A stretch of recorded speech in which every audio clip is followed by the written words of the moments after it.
है नमन उनको कि जिनकी शक्ति से हारा प्रभंजन, काल कौतुक जिनके आगे पानी पानी हो गए हैं। है नमन उनको कि जिनके सामने बौना हिमालय, जो धरा पर गिर पड़े पर आसमानी हो गए हैं। जी हाँ, माँ भारती की सुरक्षा के लिए अपना सर्वस्व आहूत करने वाले सभी बलिदानियों को, सभी शहीदों को हम नमन करते हैं। आज विजय दिवस है।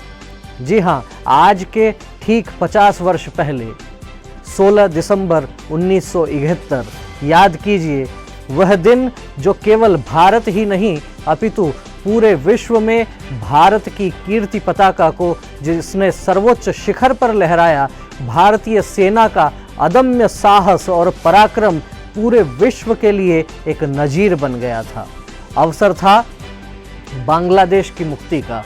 जी हाँ, बांग्लादेश जब नाम पड़ा उसके पहले पाकिस्तान, पूर्वी पाकिस्तान और पश्चिमी पाकिस्तान के रूप में जिस प्रकार से विभक्त था और पश्चिमी पाकिस्तान का आतंक लगातार पूर्वी पाकिस्तान को झकझोर रहा था, उर्दू भाषा को वहाँ जिस प्रकार से बंगाली लोगों पर थोपा जा रहा था, उसको लेकर जो आक्रोश था, और साथ ही पश्चिमी पाकिस्तान की सेना के द्वारा जिस प्रकार से बांग्लादेश में या कहिए उस दौर के पूर्वी पाकिस्तान में जिस प्रकार से जबरन अत्याचार किए जा रहे थे, महिलाओं का उत्पीड़न हो रहा था और जनता पर तरह तरह की पाबंदियां लगाने के साथ में जिस प्रकार का शोषण पूर्वी पाकिस्तान के लोगों का हो रहा था, एक संघर्ष की आवाज़ बांग्लादेश अर्थात उस दौर के पूर्वी पाकिस्तान से उठी। और फिर साथ ही भारत का जो घटनाक्रम रहा, इस बीच में पाकिस्तान ने जिस प्रकार से आक्रमण किया,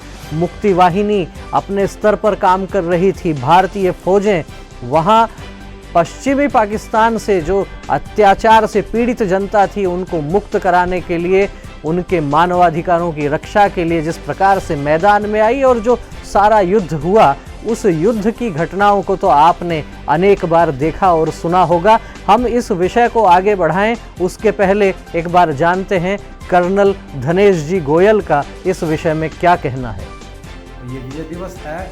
1971 में हमारे भारतीय सेना ने पाकिस्तान के 2 टुकड़े करके उनको समर्पण करने के लिए मजबूर किया था।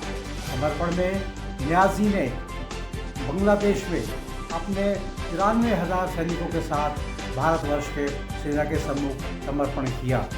यह एक इतिहास, सेना के इतिहास में एक स्वर्णिम अक्षरों में लिखा गया है। इस प्रकार का इतनी बड़ी संख्या में सेना ने कहीं भी सरेंडर नहीं किया है। इसमें हम भारतीय सेना ने चाहे वो नदी पार करके हमला किया हो या रेगिस्तान में लड़े हो या पहाड़ों पर लड़े हो, सब क्षेत्रों में युद्ध करके पाकिस्तान को उसको घुटने टिका दिए थे। और इस प्रकार से भारतवर्ष ने पाकिस्तान के 2 टुकड़े करके बांग्लादेश को जन्म दिया था। इसी प्रकार से हमारे सैनिकों में परमवीर चक्र विजेता जो हमारे जयपुर के निवासी या स्वर्गवास हो चुका है, कर्नल होशियार सिंह, वो उनको परमवीर चक्र प्राप्त हुआ था। इस प्रकार भारतवर्ष के अन्य पराक्रमी योद्धाओं को भी परमवीर चक्र, महावीर चक्र, वीर चक्र और सेना पदक से सम्मानित किया गया था। और मुझे केवल आज के समय में संदेश ये देना है कि जो पीढ़ी हमारी निकल चुकी है, जिसने 1971 का युद्ध को देखा है, अखबारों में पढ़ा है और उनके इतिहास पढ़ा है, उनको सबको जानकारी है। परंतु जो वर्तमान हमारे युवा पीढ़ी है, उसको अब इस युद्ध के विषय में भी जानकारी प्राप्त होना चाहिए। मैं पहली बार सरकार से अपनी ये आग्रह करूँगा कि वो इस युद्ध के विषय में भारतवर्ष की सेनाओं का जो इतिहास है वो अपने सारी युवा पीढ़ी को इतिहास के तौर पर पढ़ाया जाना चाहिए, जिससे कि उनको स्फूर्ति मिले, उनको प्रेरणा मिले कि वो भी जो है भारतवर्ष के लिए कुछ अपने जीवित रहते हुए या अपने आत्मा का, अपने शरीर को अंतिम क्षण तक देश के लिए कार्य करते रहे। दूसरी बात यह है कि सरकार किसी प्रकार से कोई इस प्रकार से इंस्टीट्यूशंस बनाए या किसी प्रकार से उनको ट्रेनिंग दिया जाए कि वो भी देश हित के लिए क्या कर सकते हैं जीवित रहते हुए अपने अपने क्षेत्र में, चाहे वो इंजीनियर हो, चाहे वो डॉक्टर हो, चाहे वो शिक्षक हो, चाहे व्यापारी हो, देश हित के लिए ही विचार करके अपना कार्य करता रहे। जय हिंद, जय भारत। तो निश्चित रूप से हम यह कह सकते हैं कि 1971 में भारतीय सेना ने यह साबित कर दिया कि भारतीय सेना साहस, शौर्य और पराक्रम में इनका कोई सानी नहीं है और विश्व के इतिहास में शायद ऐसा पहली बार हुआ होगा कि पाकिस्तानी सेना के 93,000 सैनिकों ने भारतीय सेना के समक्ष घुटने टेक दिए।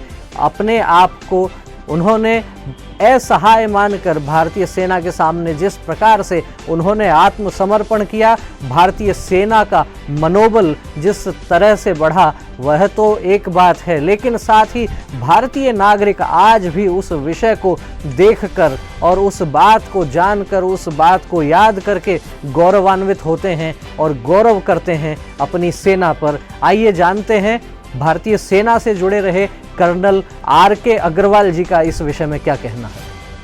16 दिसंबर का दिन हर भारतीय के लिए 15 अगस्त या 26 जनवरी की तरह गौरवान्वित होने का दिन है, क्योंकि इस दिन पाकिस्तान की सेना ने 13 दिन के घोषित युद्ध के उपरांत 93,000 सैनिकों के साथ ढाका में भारतीय सेना के समक्ष आत्मसमर्पण कर दिया था, जो कि विश्व के सैनिक इतिहास में स्वर्णिम अक्षरों में लिखा गया है। 1945 के द्वितीय विश्व युद्ध के उपरांत आज तक किसी भी देश ने या किसी भी सेना ने इतनी बड़ी हार नहीं मानी। सर्वविदित है कि इस युद्ध का कारण पश्चिमी पाकिस्तान द्वारा पूर्वी पाकिस्तान के बांग्लादेशियों पर किए जा रहे अमानवीय अत्याचारों का बांग्लादेशियों द्वारा किए जा रहे विरोध को भारत द्वारा अपनी पुरातन हिंदू संस्कृति के अनुसार मानवीय आधार पर समर्थन देना था, जिसके कारण पाक ने भारत पर 3 दिसंबर को 11 एयरफोर्स स्टेशन और दूसरे स्टेशनों पर एयर अटैक करके युद्ध की घोषणा की थी। भारतीय सेना ने पूर्वी एवं पश्चिमी मोर्चे पर फील्ड मार्शल मानेक शॉ के कुशल नेतृत्व में बहुत ही कुशलता के साथ और वीरता के साथ लड़ाइयाँ लड़ी थी। पाकिस्तानी सेना के छक्के छुड़ाए थे, जिसमें कि लौंगोवाल की लड़ाई, बसंतर की लड़ाई, बांग्लादेश के अंदर बोगरा की लड़ाई, हिली की लड़ाई बहुत फेमस है, जिसके परिणाम के स्वरूप पाकिस्तानी सेना का मनोबल पूरी तरह ध्वस्त हो गया था और जनरल मियां जी ने ढाका में 93,000 सैनिकों के साथ आत्मसमर्पण कर दिया था और भारतीय सेना ने पश्चिम में तकरीबन 15,000 स्क्वायर किलोमीटर का एरिया कैप्चर किया था, जिसको कि शिमला एग्रीमेंट में इंदिरा गांधी द्वारा वापस कर दिया गया। आज का दिन भारतीय सेना के लिए गौरवान्वित होने का दिन है, साथ ही बांग्लादेश के लिए भी पाकिस्तान के अत्याचारों से मुक्ति दिवस के रूप में मनाया का दिन है। इस युद्ध में हमारे हजारों भारतीय सैनिकों ने अपनी बलिदान दिया था, हमें उन्हें श्रद्धांजलि देने से भी भारतीय सेना के समक्ष 93,000 पाकिस्तानी सैनिकों ने जिस प्रकार से आत्मसमर्पण किया, सेना जीती, लेकिन देश को क्या मिला? सेना जीती, एक शौर्य का वातावरण बना, एक पराक्रम की पहचान हुई, लेकिन यदि हम इस जीत का विश्लेषण करें तो विश्लेषण हर प्रकार से होना चाहिए। मेरी सेना से जुड़े हुए अनेक लोगों से चर्चा हुई। उन्होंने कहा कि वास्तव में सैनिक अपने प्राण गंवाकर देश बड़ा कर जाता है, लेकिन उसके बाद राजनीतिक दल कहिए या सत्ता में रहने वाले लोग, आखिर उन्होंने आगे क्या किया? अब जब हम बात करते हैं विजय दिवस की, जब हम बात करते हैं बांग्लादेश की मुक्ति की, और उस दौर में भारत ने भी कोई कम क्षति नहीं झेली। लगभग 4,000 हमारे सैनिक शहीद हुए, लगभग 10,000 सैनिक हमारे घायल हुए, लगभग 15,000 सैनिक जो है वो कहीं ना कहीं प्रत्यक्ष अप्रत्यक्ष रूप से सीधे इस युद्ध के कारण उनको तकलीफ़ें सहन करनी पड़ी। और सामने दूसरी स्थिति देखिए, 93,000 पाकिस्तानी सैनिक घुटने टेके हुए। आत्मसमर्पण जब पाकिस्तान ने कर दिया तो उस दौर में जिन शक्तियों के हाथ में सत्ता थी, वे जो चाहे वो कर सकते थे। पाकिस्तान के साथ अपनी जो भी मांगे वो रखते, निश्चित रूप से पाकिस्तान को वे मांगे माननी ही पड़ती। मैं चर्चा कर रहा था सेना से जुड़े हुए अनेक लोगों से, जब मेरी बात हुई तो कहीं ना कहीं उनका दर्द यह उभर कर आया कि वास्तव में युद्ध में सेना तो जीती पर क्या देश हार गया। आइए जानते हैं इस विषय में भी कर्नल R.K. अग्रवाल जी का क्या कहना है। अगर हम इस युद्ध का गहराई से विश्लेषण करें तो पता लगेगा कि भारतीय सेना ने इसमें जीत तो हासिल करी है, क्या भारत को इसमें जीत मिली है? क्योंकि एक देश की जीत और एक सेना की जीत में फर्क है। शायद भारत हारा था क्योंकि उसके बाद 10 लाख शरणार्थियों का बोझ और आज तक चली आ रही पूर्वोत्तर के अंतर्गत पूर्वोत्तर राज्यों में इसके कारण शांति, हमारे भारतीयों के लिए जो समस्याएं चल रही हैं, हमें इसको नहीं भूलना चाहिए। हाँ, लेकिन भारतीय सेना के लिए ये जीत स्वर्णिम है और हर भारतीय को इसके ऊपर गर्व होना चाहिए। Colonel R.K. अग्रवाल जी ने स्पष्ट रूप से कहा कि विजय दिवस का हमें बहुत गर्व है और वास्तव में यह सेना के पराक्रम, साहस, शौर्य का प्रदर्शन था और निश्चित रूप से हर एक भारतवासी को भी इस विजय दिवस पर गर्व है। लेकिन सेना ने युद्ध जीता अपनी कूटनीति से, अपने साहस से, अपने पराक्रम से। लेकिन उसके बाद जब आपके सामने 93,000 सैनिक आत्मसमर्पण किए हुए थे, जिस देश के वे सैनिक थे, उस देश के समक्ष आप जो चाहे मांगे रख सकते थे। उस दौर में क्या स्थिति थी भारत की और पाकिस्तान की, आप देखेंगे तो ध्यान में आएगा। कश्मीर का एक बड़ा हिस्सा उस समय भी पाकिस्तान के कब्जे में था। जी हाँ, आज भी जिसे POK कहते हैं, वही POK जिसके संदर्भ में देश के गृह मंत्री अमित शाह बोलते हैं कि जब हम जम्मू कश्मीर बोलते हैं तो उसके अंदर POK को शामिल समझा जाए। आखिर कब तक समझा जाता रहेगा?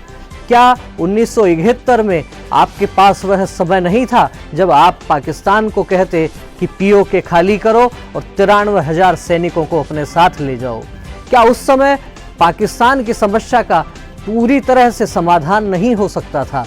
इसी विषय में पूर्व सैनिकों का भी दर्द सामने आता है। जब उनसे अनौपचारिक बात होती है तो वे कहते हैं कि सैनिक जीतता है और सत्ता हार जाती है। आखिर कब तक ऐसा चलता रहेगा? केवल इतना ही नहीं, यदि इस युद्ध की हम बात करें तो कहा जाता है कि लगभग 1 लाख से अधिक बांग्लादेशियों ने भारत में शरण ली थी और उस 1 लाख बांग्लादेशियों ने जब यहाँ शरण ली, उसके कारण पूर्वोत्तर में जिस प्रकार की स्थितियां बनी हुई हैं वह भी किसी से छिपी हुई नहीं है। तो विजय दिवस का, शौर्य दिवस का उत्साह अवश्य मनाएं, लेकिन सत्ताएं सावधान रहें। सत्ताएं ये ध्यान रखें कि ऐसे अवसर सैनिकों के शौर्य के कारण आते हैं, ऐसे अवसरों को गंवाना नहीं चाहिए। ध्यान रखना चाहिए, सेना जीतती है तो देश का मन भी जीते। सेना जीतती है तो देश की भौगोलिक यदि परिस्थितियां वो यदि प्रभावित नहीं होती हैं तो आखिर जनता को उसके शौर्य का, उसके गौरव का, उसका अभिमान वर्षों तक बना रहे, उसके लिए क्या कुछ हो सकता है। कश्मीर का आतंकवाद क्या आज के 50 वर्ष पहले नेस्तनाबूद नहीं हो सकता था? आप सोचिए कि बहुत ही गंभीर विषय है।